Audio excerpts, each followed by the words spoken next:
Hey guys, thank you so much for joining us for this Thursday of Holy Week. Today we're going to take a look at the Last Supper.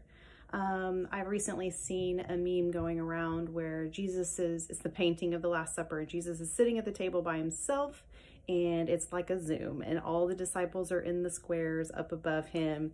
And at first I laughed because we were at such a virtual world right now. And then I realized, some people might really feel like Jesus is just far, far away, and also just feeling really isolated away from people. So I, in my own journey as an adult, have realized how much I don't know Jesus. I've known what he did for me.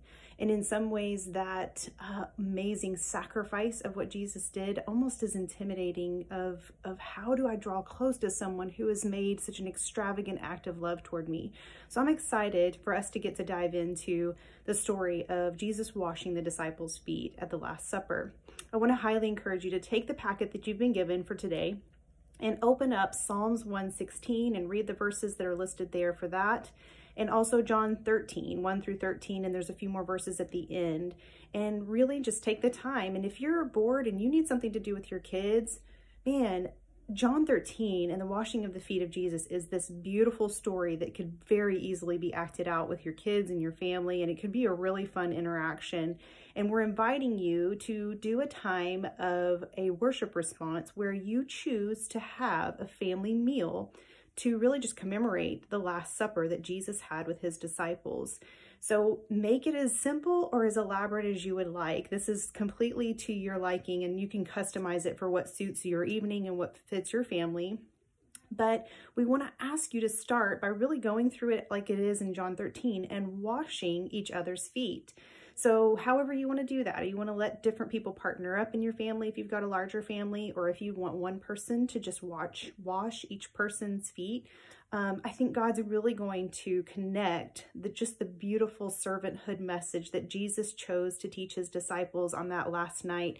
And as you come back to the table to eat together, ask each other questions like, how do you think Jesus felt knowing, where his disciples were just having another day following Jesus, and they were fixing a meal and they were going to sit down and eat with him. But here Jesus was knowing that this was going to be his last meal with them, and that he was going to make it count, and that the last lesson he chose to teach them was about servanthood.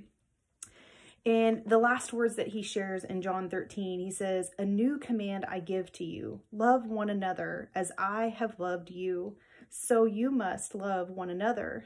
By this, all men will know that you are my disciples if you love one another." So in this time of, self-isolation and being closer to our families, I know the tension that can put on relationships, but I want to invite you guys to let tonight be a time where we get to focus on the servanthood of Jesus, what it looks like to really show love, and how I want you to take the time, if you're feeling like Jesus is distant or irrelevant to you, I want you to take the time to ask him personally, even just maybe do some soaking time with your family at some point, and ask Jesus, how have you washed my feet? And let him show you how personal and real he is to you.